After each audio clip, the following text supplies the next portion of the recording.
Hey, everybody. It's the Medlist. It's Donna. And today we have Janet with us.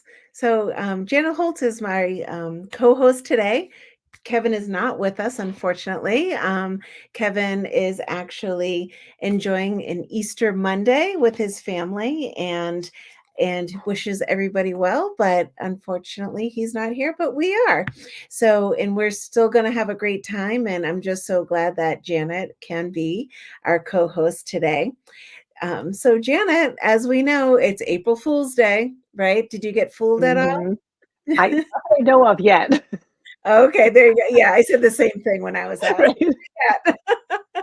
so, um, but today we've decided to not fool around on this actual episode, but to really be thinking about less meds and more moves, right? We really think, and you and I, we know this, we come from the both sides, Yeah. thinking about meds and thinking about moves and how well we can do that, right? How over medicated we might be um, and what that does to our health.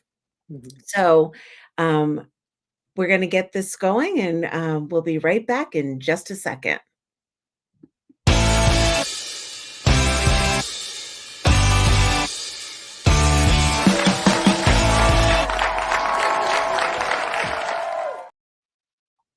I love that I was just able to do that.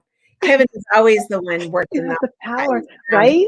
so Look I am at you. so excited. Kevin, you'd be so proud of me. I know it took me a while to be able to do all of this, but hey, we You got it. got this. Happy You about got this. um, anyways, we just had Easter yesterday, and Mhm. it was a beautiful weekend here in New England, Mm. which was wonderful. I just want to share that a couple of wonderful things happened this weekend for me. One, I sponsored a confirmation candidate. Mm. So that was really wonderful.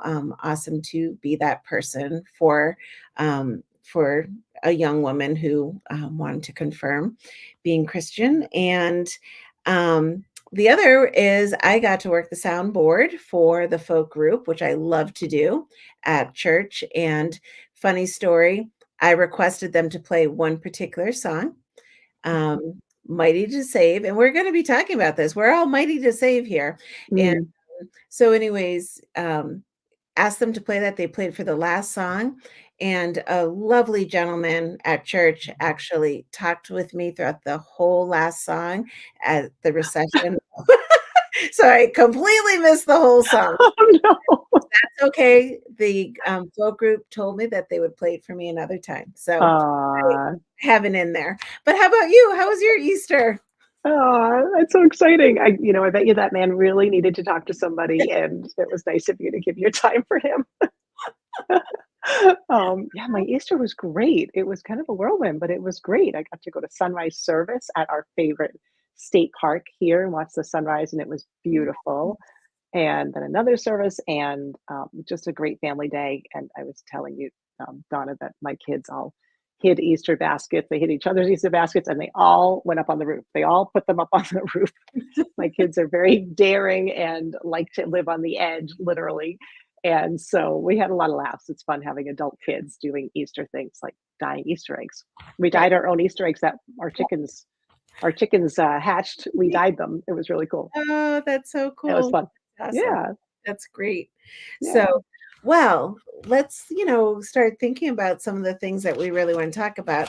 I always find that in April, it seems to be a tough month for me. I don't know if Mm, it's the Easter candy or what, but I yeah, tend to go, I I don't know, I just feel like I need to move more and yeah. have a little bit less of what the Easter bunny left behind. With the yummy chocolates and Yes. Italian cookies and things like that.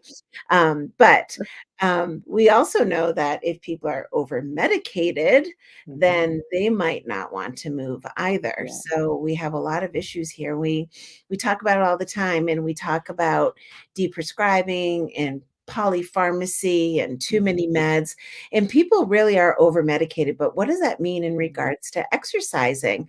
And as I was thinking about this, in our upcoming show this past week, I really had a lot of fun thinking about, okay, so here we have a scale, right? And we Mm, have like over medicated and under exercised, or whichever way you want to go. It's an yeah, imbalance. It's an imbalance no matter how you look mm, at it, as to yeah, which one's really affecting the other. yeah, So there's so many meds that can also make people feel fatigued and mhm, unmotivated and yeah, unsteady and dizzy. And of course, people don't want to be exercising when yeah, we're moving. They don't feel like they can. They don't feel like they have right, balance or this strength, and then less movement, less mhm, strength, and so the cycle continues. So I really would love to have your side of it though, because I really think this is a two-way a two-way road where yeah, you can be over medicated and under exercised. mhm, But on the other hand, Janet, as you know, you can be under exercised and then become over medicated because of that. So yes. I'm going to let you take that side, bring it back the other way, and just share some of your thoughts on that. Yeah, yeah, I see so many patients and clients who fall into that downward spiral, right? And then it's they're medicating a side effect of deconditioning and, muscle cramps or inability to sleep or restless leg syndrome. And there's so many, urinary incontinence that, the list can go on and on of how we're medicating being under exercised. And I think as you're talking and you're talking about those things that are lost, um, with being over medicated, in terms of it's all confidence in your body and that you could be safe moving your body. Yeah. And I think that once that safety is lost, then you're in that downward spiral. And I think how it lowers self-efficacy, that combination of deconditioning and over medication and side effects and all of that, and just Mm. the bottom line is people just don't feel safe moving. They're afraid to move because they're afraid they're going to end up in more pain. They're gonna afraid they're going to fall and injure themselves.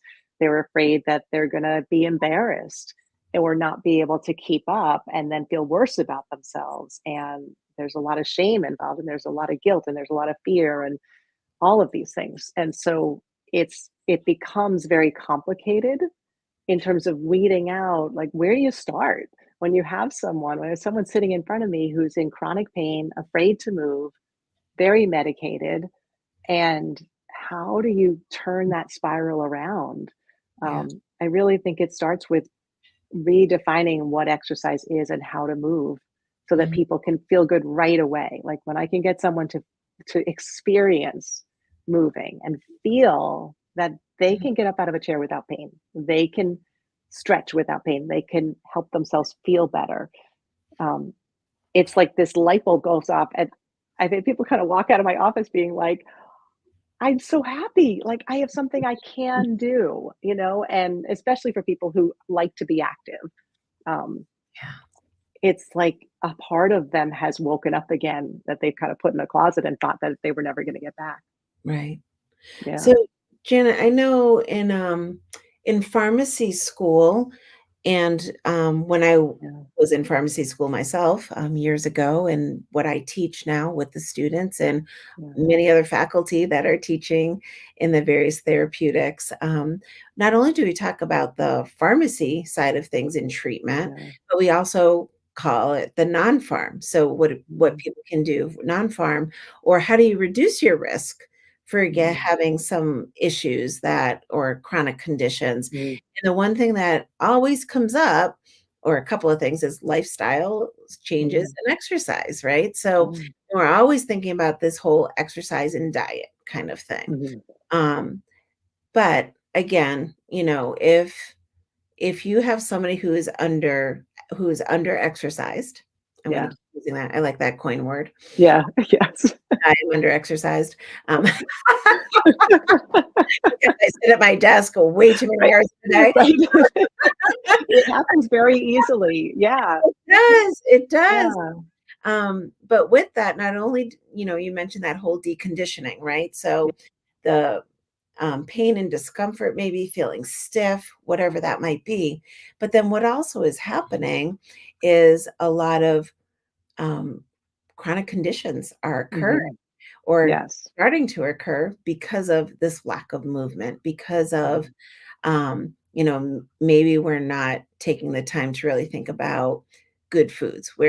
You know, Yeah. in this Zoom world that we've been in, especially since the pandemic, it's like you don't even walk to a meeting, you click to a meeting. You're not even Yeah. getting up and like walking across campus or, Right. like, it's like, Yeah. oh, it's still Zoom instead of being in conference rooms, etc., Mm. which can also be you're sitting, but at least you had to move to get Right. Yeah. but it's different and it's hard and difficult. But the other things to be thinking about is when we're not moving, not only are we deconditioning, but um, we're probably gaining some weight. There's obesity issues. There's now um, programs, diabetes and obesity. It's called Mm. diabesity, and all these new Yeah. drugs that are out there now for weight Yeah. loss and diabetes, right? They call it, "Oh, we're now treating diabesity." Yeah. Yeah. Wild, Yeah. right? So we have Right. that. We have increased cholesterol issues. We Yeah. have cardiovascular, where our if we're not moving our body, then our heart muscle isn't moving as much either, potentially. And then our lungs aren't like opening and closing as dramatically if we're not, working out a little bit Yeah. and getting some extra airflow or practice with deep breathing or whatever it might be. So there's so much that we aren't doing when we're sitting and Yeah. being under exercised. Right. So when we talk about it all the time, and I say this to my students, and I am getting to something for you. uh, No, it's good. but no, so when my students, they'll counsel a patient, for example, and they'll say, "Oh, you need to exercise at least 30 minutes a day." And I go, "Well, what does that mean?" Yeah. And no one's going to just start to do that if they haven't been No. doing that.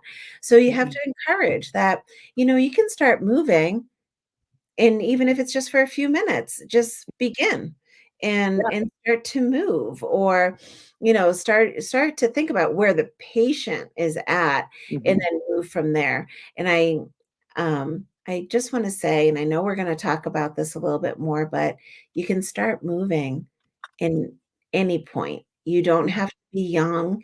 You don't have to be having some event and trying to rehab back and then move. Mhm. You can be older and start moving. So there's so many things that we can do no matter where we are in our journey, whether we are healthy right now or we've had Yeah. setbacks or whatever. And I love the work you do with folks who have had setbacks and Yeah. being able to get them back. So I'm going to now pass it over to you again, and have you like just talk about some of these things, because we know that this over medicated. So now someone has like all this medicine, they're Mhm. just not feeling it. And Yeah. then we want to have, now someone says, this just isn't right anymore. I got to do Right. something. And so, Yeah. Yeah. yeah, talk some more for us It's about that. yeah, I think that such good stuff in there, Don. I wish I took notes because there's so many things that I wanna, just I it's so true, and I think we end up in this conundrum as health professionals, right? It's like, "Oh, this is so frustrating. We know that this could work, and if I could just get this person to move 30 minutes a day, they would feel so much better, and all those good things would happen," and we know everything that's happening inside of them, but they feel crummy, you know? And, individually, when we're sick, we're like things change when you don't feel good. It's really hard. And then if you don't have that self confidence that you can actually make yourself feel better, um, and meet that guideline of do 30 minutes of physical activity a day. To me, the guidelines are helpful. Sure, they're evidence based, but I kind of feel like they're getting in the way. One, when we put a time on it, right? My Mhm. biggest commodity is time. Everything is like, can I fit in 30 minutes? I don't have 30 minutes, and if you put it in the constraints of time, most of us are time, for those of us who are busy and working and all of that, Yeah. time is a commodity. So if I'm going to give 30 minutes to do physical activity, it's like, oh, my brain's going to go, no, but you've got 30 minutes of this to do, and so we're going to be wrestling with that. And we all want to feel better. We all want to feel better. We all want to function our best every day. So what if we just put it, hey, how about you move until you just have more energy? How about you just put on a song and dance and then check in? Do you have more energy? Are you feeling better now? You Mm, know? mhm. And can we put it in the language that speaks to the part of the brain that really drives motivation, which is that survival part of the brain, rather than the logical part of the brain? The survival part of our brain is what's going to make that final decision to say, yes, this is a good idea. I'm going to do this, right? It's the reason we eat, because that survival part of our brain says, Mm. you got to go eat. This is your survival. So we need to put movement in that category, but we put it in the logical brain category of do 30 minutes of physical activity every day, do 10,000 steps a day, and we make it very logical. And Mm. meanwhile, our survival brain goes, no, you could get hurt. You can't afford to get hurt right now. That's going to take energy. You don't have energy. That's going to burn calories for no good reason. And our survival brain does not want us to burn calories. Our survival brain does not want us to burn calories. So we have all this, like, look at how many calories you can burn. And meanwhile, the survival brain goes, yeah, no, you're not getting anything for that. Like, you're not getting any food for that. So why Yeah. would you go burn a ton of calories? So yeah, that'll work for a while, like those external motivators, like, yeah, I burned all these calories, I got steps, check, I did it. But when something else comes along, what's the first thing that's going to go? The thing that's not going to contribute to survival. And that's exercise. So we've got to tie it into something that's more meaningful. And this is where self-efficacy, I think, when we can blend what we know about self-efficacy, that it has to be related to what's valuable. Yeah. So if I'm working and I'm at a conference all day and I think, gosh, I'm feeling so sleepy and I really want to pay attention in this meeting, hey, you know what? If I take a little walk or if I just go do a little stretch, I know I'm going to get some energy from that. And Yeah. that's my why for doing it, right? Not because I should, but because I want more energy. I want to feel better right now. And so it's two parts, right? It's one, selling exercise, quote unquote, as something that's going to make you feel and function better now, and then designing exercise for that individual to make them feel and function better now. And that requires them being mindful and listening to their body, right? What's my energy right now? What's Right. my pain level right now? What's my capability right now? What can I do right now? Mhm. And filling their toolbox with lots of options for exercising. So I talk about different levels of strength, from just doing the movement without any weights in your hand to doing some power moves to doing some strength moves, and different levels of stretching and different levels of cardiovascular exercise, so that you can, tailor it to what your body needs right then to feel and function better now. Yeah. So a long-winded answer to that, you know, No. what you were talking about, but I really think that's where we're missing the point. We know it's good for us. We Mm. know people should do it. We know it's going to help to reduce medications, but how are we going to get people to do it? Or how are we going to get ourselves to do it? It's it's got to make us feel and function better now. So, Janet, just to talk about a few things that you stated that just kind of made me smile, and just kind of the ways that I know my brain and I think other brains might work. Um, when you're thinking about, I loved when you said, put some music on and dance. Like, and I'm thinking, oh, that's pleasurable. Like, to me, Mhm. music and movement is very pleasurable. Though my Yeah. kids tell me, "Don't dance in front of others, mom," but hey, I think I'm pretty good. What's our job as moms? To embarrass our But kids, really. but it's almost like, to me, like, when you said that, all I could think of was hiding veggies somewhere. Like, you know how people would make brownies and, throwing Yeah, veggies in the brownies or something, and they like sneaking disguise in. them different ways. It's like you're disguising exercise. Throw some Yeah. music on and move, Yeah. you Yeah. know? Like, Right, right. I mean, I like to think of it as redefining exercise, but yeah, that works, right. It's like, like, yeah, or while you're listening to that podcast, go take a walk, yeah, and yeah, thinking about it that way. So yeah, I'm listening to a podcast. Oh yeah, while I'm walking. So it's yeah, always like this whole, twist, if you will. And right. yes, Kevin, I know you might be listening. So yes, I am promoting the Med List podcast while people are walking. Yes, I If am. this podcast doesn't make you wanna walk while you're listening to it.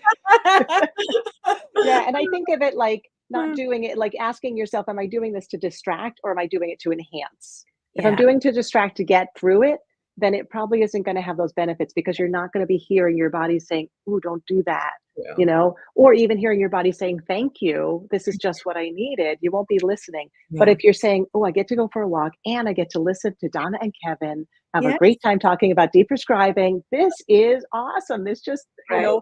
my whole Right. person is just lighting up." And yeah, so Yeah. I think that really doing some self-assessment there, or if you're a health professional, asking, Yeah. like, what would enhance that for you? Or is that distracting? And why are you distracting? Is it painful? Is it exhausting? Is it boring for you? What can we do to fix that? Yeah. Yeah. And then the other one, when you were talking about the survival brain not wanting to burn calories, it's like Yeah. all I could think of was my social battery is wearing down. Right? Right. Like, I think that's such a funny line, but you can also like, no, no, my survival brain is saying, no, I know how. Yeah. Yeah. So Yeah. We got to listen to it. yeah, I love like all of these little thoughts, but yeah, I think if we can, like you said, find ways to have it accepting and fun and Yeah. part of what we're doing, Yeah. which I love that you incorporate that. I think it's Yeah. just so important. So just to, have recapped some of those things. So Janet, I know we talked about like the no fooling, less med, Mhm. more moves kind of thing. And you had mentioned in our previous talks about this show that, you know, some of the myths, if you will, or what people are Mhm. fooled by, right? When we're Yeah. talking about, you know, maybe exercise or how they're made to think about exercise. So I would love for you to share some of those, don't be fooled. My April Fools, don't be fooled list 2024. Yeah, as and I thought about this as I was exercising this morning on April Fool's Day. And when I'm exercising, I kind of come up with these things about what I want people to know about exercising. And the first one was, don't be fooled, because of course the articles that came out this week that exercise could be put into a pill. Um, and that really kind of burned me. I thought, okay, Janet, just sit on that for a little while, let it go, and just see what comes up. And so when I reread the article in Medscape about exercise being put in a pill, and don't be fooled that exercise could be put into a pill. It always comes up in the media, and what if we could? Wouldn't it be great if it could be a pill? The thing is that medications, and you know this, right? Medications are passive. Yes, you're actively taking them, but I think the reason why people feel so good about exercising or making a healthy choice with eating and all of that, they feel good because they're doing something for themselves. And it's a very active process. Mhm. And I think we can't put exercise in a pill because nothing can replace that active process of taking time to take care of yourself and that whole person kind of approach. And I think that, like, the placebo effect, research and all of that. I think that there's a lot to be said for the act of doing something for yourself. And if you're feeling good about that medication, or if you're like, oh my gosh, this look at this huge med box, I don't feel good about this. And same thing with exercise, like, wow, look what I just did, I feel so good that I did that. And so don't be fooled that exercise could be put into a pill. Yeah, we can mimic some of this stuff, but there's no way that we can get all that stuff into a pill, and I don't think we'd want to. I think we would miss out on that act of self-care that is exercising when it feels and functions better. So Yeah. that's number 1. Number 2 is, don't be fooled, um, by aesthetics. So we've got a very visual society, right? Like, we scroll through even on LinkedIn and on Instagram and on Facebook, and we see images, and you go to the checkout line at the drugstore, and there's, the magazines with the before and after pictures and the models, and we're just inundated with all of this and the aesthetics of how it looks to be healthy and how it looks to be fit. And um, and I think even like how our blood work looks, it's all very external. And what we know about when exercise, there's studies of when people are focusing on the external benefits of exercise, they're less likely to stick with it. And people who are very self conscious about how they look are less likely to exercise. So instead of like the optics of it, focusing on what I was talking about before, that internal motivation, how you're going to feel and function. What I do with my patients and clients is ask them to write down what they did and how they felt. And if it's a numbers person, I'll tell them to put a number on it. Like if your energy is 1 to 5, what is it before exercise? What is it after? If they like a numbers thing. But to somehow tune in, how do I feel right now? How am I functioning better right now? It's not tangible, but if we can make it more tangible, I think we won't be fooled by the aesthetics and we can just unsubscribe to any optics that make us feel worse about ourselves, and instead tune inward. So don't be fooled by the aesthetic piece of it. It really is about how you feel and function. Mm. And then the last one is don't be fooled by the just do it, just follow the recommendations, check it off your list, get it done, get her done, move on with your day kind of mindset. Yeah. I think that that's why we're stuck because we think of it like a task. And I have a very long task list. And those are really important things for my family and my job. And I have a lot of pressures to get those done. So exercise is going to be pushed down that task list. If it's not, no one's telling me I have to do this. There's no deadline for it, right? Not a lot of reasons to keep it up on the high on the task list. So I tell people take it off your task list, put it on your self-care list so that I can get all those things done. I'm going to do this so I have more energy. Um, and and making sure that it's curated as self-care. So moving the way your body's designed and those principles of moving well. I have a video on that on my YouTube channel that's just the 3 principles of moving well that we somehow seem to have forgotten in our aesthetic society about exercising. Um, and it's an easy way to kind of get back to, oh yeah, this is how it can feel good to move when I get back to these kind of 3 principles for moving well. Getting a balance between mobility, strength, and stamina, doing those 3 things rather than just getting steps. We seem to have lost the details that make exercise help you feel better and function better. So I call it the 1, 2, 3 template for enough exercise.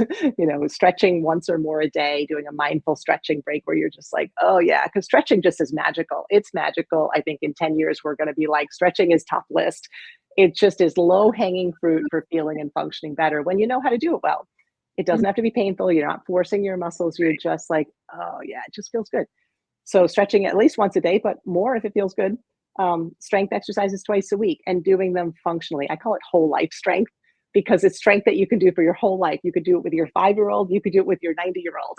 We've Oh, talked about this. Like you could do it with everybody. They're just movements of everyday life, and we're mimicking them in strength moves so that your whole body learns how to move well, and you get that confidence back that you can move and be sturdy. And then cardiovascular exercise 3 times a week. You could do 10 minutes, you could do 30 minutes, you could do small 2-minute bouts. It could be accumulated. It doesn't have to be this big, huge, like intensive cardio workout.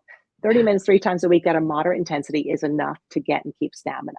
That's really all you need to do, but it could be done in small bouts of like 3 minutes or more. So if you get that package in, I think we I love start feeling that. better. It's a Yeah. great So it's prescription. easy. Yeah. Yeah, and it's a prescription, but then you can flex it for how you feel. Yeah, So it's then it becomes awesome. yours like, "Okay, this is my toolbox, but I get to choose how I'm gonna use it." So it's no longer a should, Right. it's, "I want to do this. I have this toolbox for feeling and functioning better. What do I need right now? Okay, I could do this." And it's no longer this, like, big heavy weight hanging over your shoulders. It's like, "Oh, this I get to do this." Yeah. So it's funny you talked about, stretching, and I do appreciate stretching. Um, so for I don't know why, but this morning just seemed to be a great morning, just do a lot of stretches before Mhm, I actually got out of bed. And I mhm. stretched so much that at the end, I was like, my body just all of a sudden completely relaxed and felt amazing. Like, I don't think I ever stretched that efficiently, effectively. I Yeah. don't know. It was just like, Yeah. it was just amazing. Oh, And I was thinking, "Oh, Jana would be so proud of me right now." I just I really am. stretched every single because Yes. like you wake Oh, I up know. and things feel a little stiff, maybe you feel Yeah, like you slept a little awkwardly or whatever, in awkward position yeah. and I was just like, "Oh my gosh," it felt so good. And I was just like, Oh. Oh, it was great. I So, am so happy for you that you, like, started your day like that. Like, it was wow, you know? needed. Yeah, Yeah. it's so nice. And so Yeah, it's just like what you talk about. It's like, "Oh, yes, that feels good. Thank you." yeah, yeah, yeah. You know, Your body's like, "Thank thank you, you. now we can start the day." Yeah, Yeah, sure. yeah. So that was awesome. So one of the things I wanted to talk about too, Janet, and we chatted about this ever so slightly previously, is the cost of things, right? So we have Mhm. the cost of all these meds. So somebody ends up Yeah, with, uh, you know, under exercised, over medicated. They're spending mhm, so much money on meds and still not yeah, feeling great, right? yeah, And spending a lot of money, and especially with some of the medications and very wonderful new targeted medications that are out there mhm, for disease states, and they work well. yeah, Believe me, if you need them, by all means you take mhm, them if that's going to help you, but help you help yourself, right? So that yes, you might need it for this point in time, for X amount of time, but keep mhm, thinking about does this really need to be continued? Does this really need to be continued? So what I want to talk about, for mhm, just even a minute or two, is just about the cost, because these newer drugs that are out are also very expensive and can really break the bank for some folks.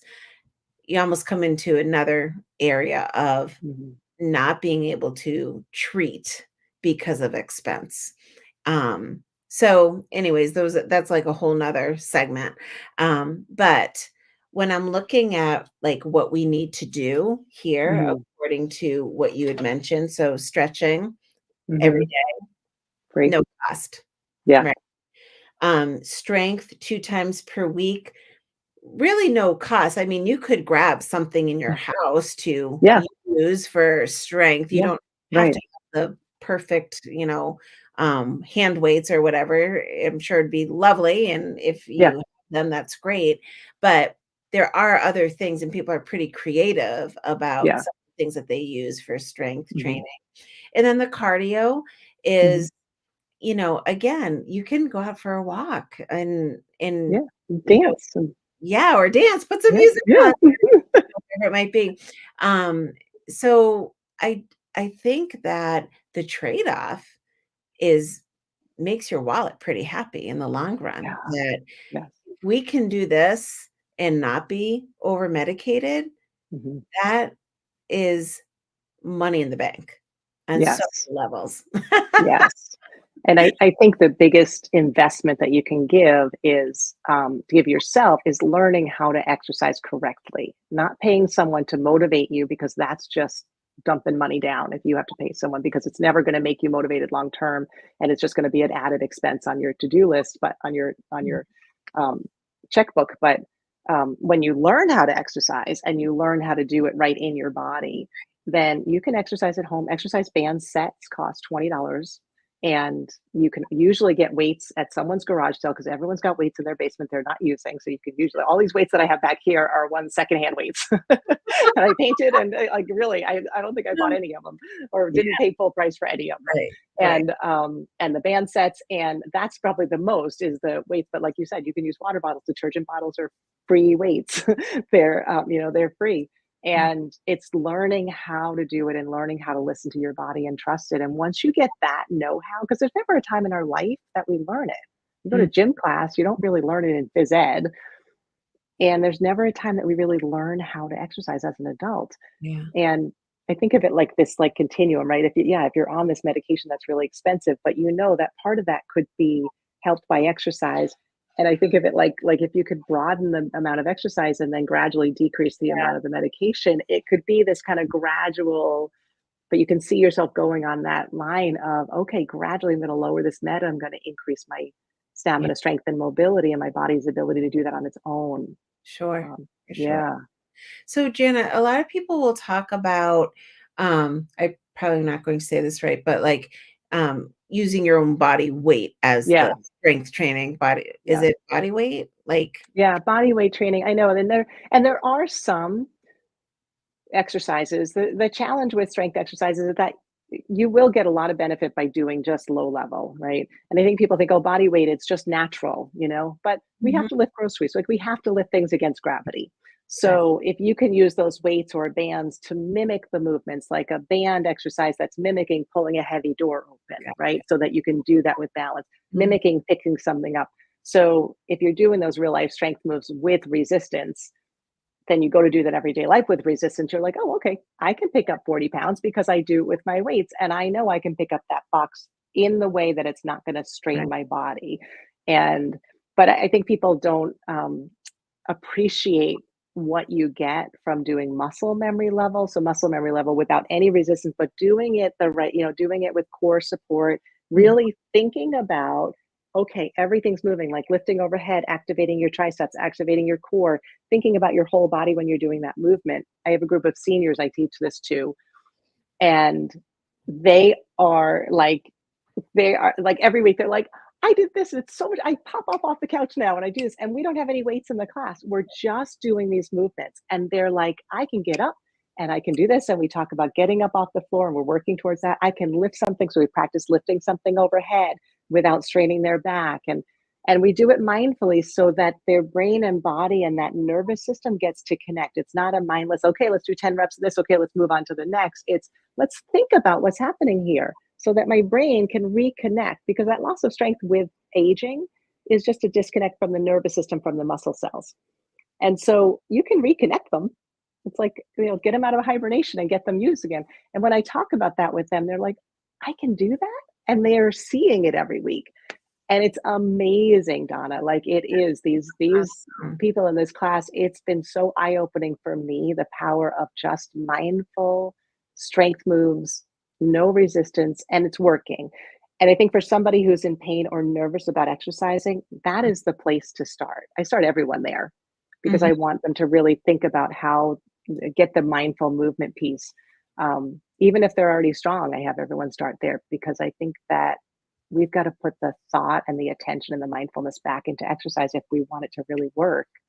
Um, but yeah, so yeah, but it's free. You can just do those movements, and just if it's a movement that you want to do it without any resistance, and think about it and build that confidence up. Yeah. So Yeah. I honestly think every single assisted living facility and hospital needs you, Yes. Janet, because this is where we also see people just not moving as much. Yeah. Um, and it's kind of like, oh, here I am now. I'm in the hospital, so therefore I Mhm. can't move. Oh, Mhm. I now need assistance, so therefore I Mhm. can't move when people so can move. And that Yeah. would be just amazing Yeah. for them for sure. The opportunity is so great, and what it does for their mental health too is Mhm. tremendous. Getting older is hard. It's so stressful.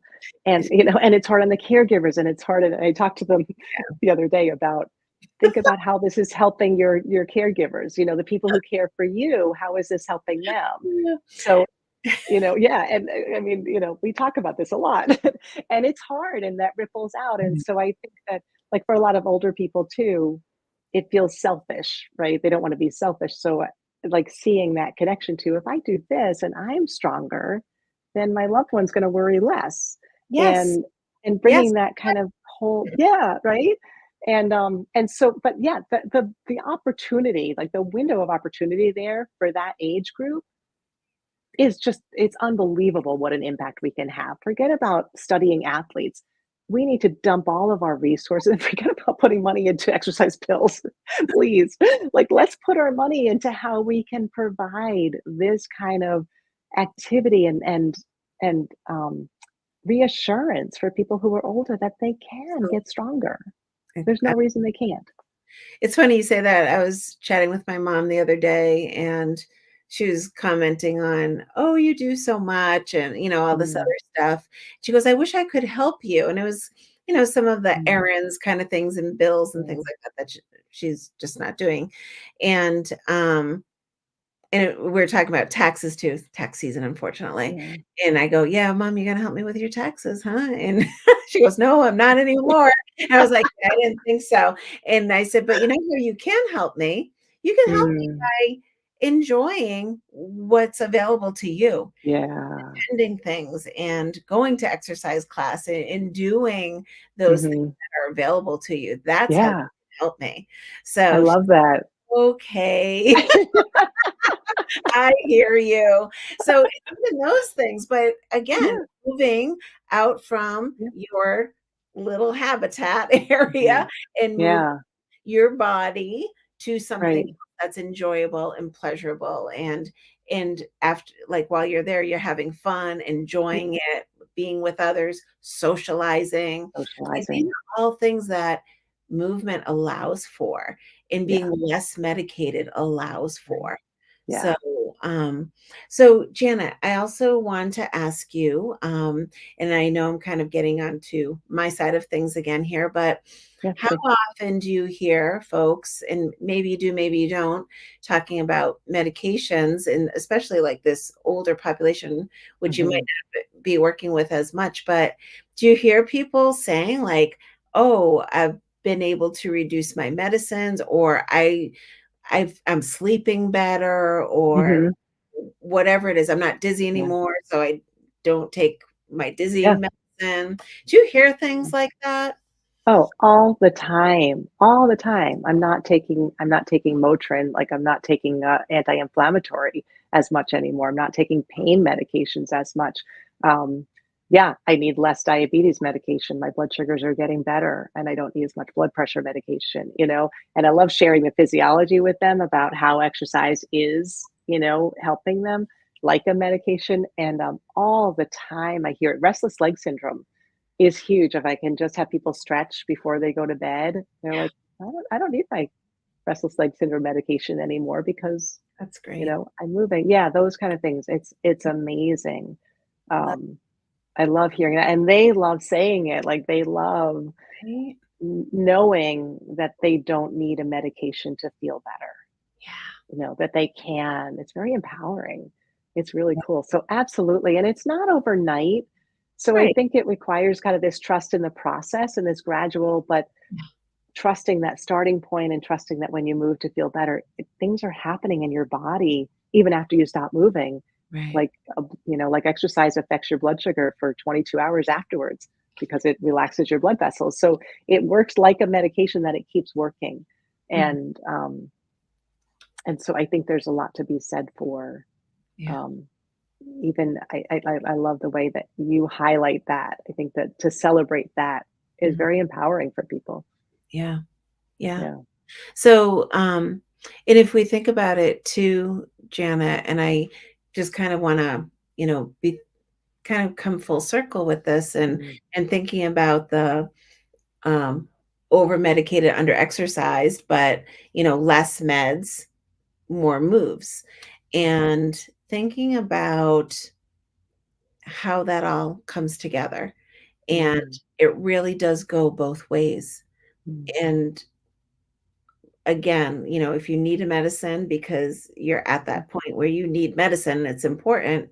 yeah, by all means, but know that changes can be made, and you might not need that medicine or less medicine. Yeah, So I just think that that dynamic is just so important to highlight.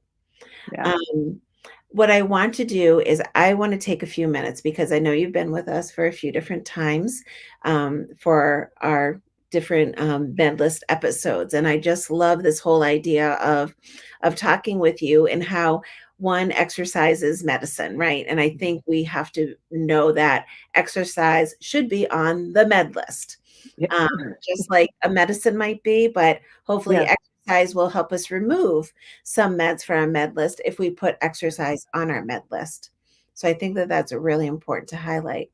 But I also want to, if you want to comment on that, great. But I would also love for you to tell us a little bit more about how people can get in touch with you, what exactly you have for, various products to help people do and learn all of this yeah. great stuff that you just shared with us, and that specialized movement, especially in older adults, that you've spoken of. So please take a few minutes and tell us all about you, your products, how people can reach you. Yeah. So I offer online exercise instruction. So like I said, taking the time to learn and um, I love teaching people how to move in their body well and how to listen to it. And so my online program is called Start Well, and it's a step-by-step program to gradually start from the ground and build a really strong foundation for moving well and motivating well so that you're self-motivated and you know how to listen to your body and you know how to move well. So it's not like a typical exercise program where it's like, I'm going to, you have to keep coming back. I have a lot of clients who stay for a little while or members who stay for a little while. They learn what they want to learn and then they move on. And that to me is success. And I have some people who stay for a while because they really like the continuous support and the way that um, on the program, I have what I call well outs, not workouts, because I don't think exercise should be work. I have enough jobs. I don't need more jobs. So I call it a well out to bring your well out and just exercise videos and audios that, help to practice that strength, that template that I had for enough exercise, but doing it in a mindful way, in a kind way. And so I offer that as a self coaching option as a membership for people to stay as long as they want to. And it's very reasonable, the cost of a copay. So it's really not, in that budget that you talked about, because I really appreciate people. I focus on people who are limited by pain, limited by stress or time or overwhelm, and limited by motivation. And especially people limited by pain and fatigue and an illness or a medical condition. Those are the people that I really want to help because they can get the best benefit from exercise, but they're often lost in there's really nothing for them that starts at that level of, hey, let's just do some movements without lifting weights first, you know? So start, that's why I call it Start Well, like start really well and you get to stay well and you get to use exercise well. So I have a self-coaching option, but I also have coaching options that people could meet with me on Zoom, just like this individually. And I use a coaching psychology approach to build self-efficacy and build skills and confidence that you can exercise and use it as that resource. So it's really there to provide this approach to exercise that's whole person and a way to rebuild confidence that you can use exercise well, no matter what you're doing, whatever what's going on in your body, we can do it. I have people who are in a wheelchair. I have people who are, doing hikes and all in between. Sure.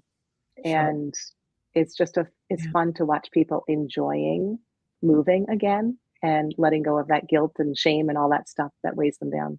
absolutely. That's amazing. Yeah. And people can reach you at exercisingwell.com. Is that the best way? Yes. Yep. Okay. And I have lots of articles on there. So you can use the search bar to search for topics. And my YouTube channel is the same thing. It's Exercising Well. And yeah, so one of my missions is to just put good, positive information out there about exercise that's science based and whole person. So there's lots of free stuff out there that, I just posted something on exercise shame and exercise trauma because I think there's a lot of that going on, which is a whole other topic. But Mhm. some of those hard conversations about exercise that don't often get a lot of airtime. I try and cover those. Yeah, great. That's Yeah. awesome. And Yeah. Janet, I'm going to just take a moment too, and I want to share with people about the deprescribing products that are available. And one Yeah. is Med Strong, Shed Your Meds for a Better, Healthier You. And that's a book that's available that I am the author of. And there is a new Med Strong workbook that is also available. I was like, they're over They're there. right here. I I have remember mine here. but whatever. But you can go to my website, donnabartlett.com to see those.